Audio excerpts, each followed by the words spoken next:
गोदी मीडिया राज चौधरी ने क्या गजब टॉपिक पर वीडियो बनाई है दोस्तों। ये वीडियो पहले देखो आप, फिर मैं जरा इसका डिकोड करता हूं।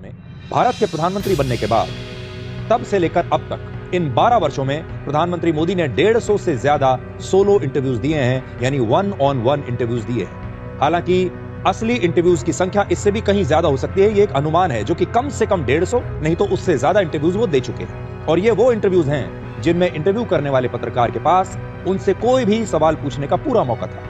वर्ष 2024 के लोकसभा चुनाव प्रचार के दौरान ही प्रधानमंत्री मोदी ने सिर्फ 76 दिनों में लगभग 80 इंटरव्यूज दिए थे। भाई बता रहा है कि मोदी जी ने 150 इंटरव्यू कर दिए। सुना आपने? अब 150 इंटरव्यू कर लिए, लेकिन एक भी प्रेस कॉन्फ्रेंस आज तक मोदी साहब ने नहीं की। और 150 इंटरव्यू में क्या सवाल पूछे गए, जरा ये भी देख लो।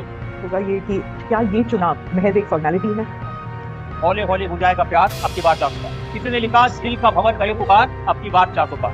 रफ्तार नहीं रहेगी तो फिर 29 में 450 पार की बात होगी। प्रधानमंत्री जी क्या आप सिर्फ 24 की तैयारी करके बैठे हैं, 29 की नहीं करते? सर देखिए, ये कितनी बड़ी बात है कि चुनाव समाप्त नहीं हुआ और हम आपके अगले टर्म की बात कर रहे हैं। आपने कहा 2047 तक, तो कह रहे हैं मोदी जी ने बड़ा लंबा प्रोग्राम बना दिया, ये तो कहीं जाने वाली नहीं 47 तक। उत्तर से दक्षिण तक, पूरब से पश्चिम तक एक नैरेटिव है मोदी जी, और ये हमारा एनालिसिस है, वो है नरेंद्र मोदी। मैंने देखा हर जगह आप जिम्मेदारी लेकर खड़े हो जाते हैं कि मोदी के नाम पर वोट देना है, आपके नाम पे ही जीत के आना है। और फिर ये भी लिख दिया कि चटनी के बिना ढोकला बेकार, अब की बार फिर से मोदी सरकार।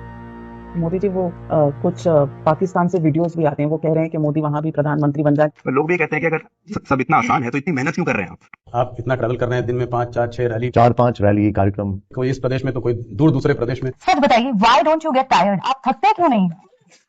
और ये बोल रहा है कि हम लोगों के पास पूरी पावर थी कि हम कोई भी सवाल पूछ सकते थे। शर्म आती है कि नहीं आती?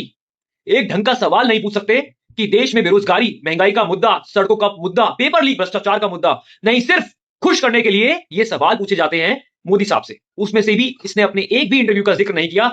क्या ऐसे बताता है? ये तो सिर्फ चाटने के लिए ही जाना जाता है ना। इसलिए अपने पूरे शो में एक भी वीडियो चलाकर नहीं दिखाई जहां मोदी जी से कोई भी कठिन सवाल पूछा जा रहा हो, चाहे इसने पूछा हो या इसके किसी और चाटुकार दोस्त ने पूछा हो। ये सिर्फ मैगजीन के फ्रेम दिखा रहा है जिसमें मोदी जी की फोटो छपी है कि देखो इंटरव्यू लिया है।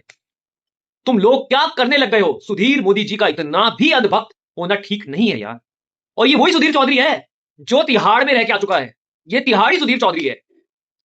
जब नवीन जिंदल के यहां पर ये घूस मांगने के लिए पहुंच गया था, वहीं पर ही उस टाइम के सांसद और मंत्री नवीन जिंदल ने इनके खिलाफ एफआईआर दर्ज कराई थी, और ये तिहाड़ में भी रह के आ चुका है घूस के आरोप के चलते।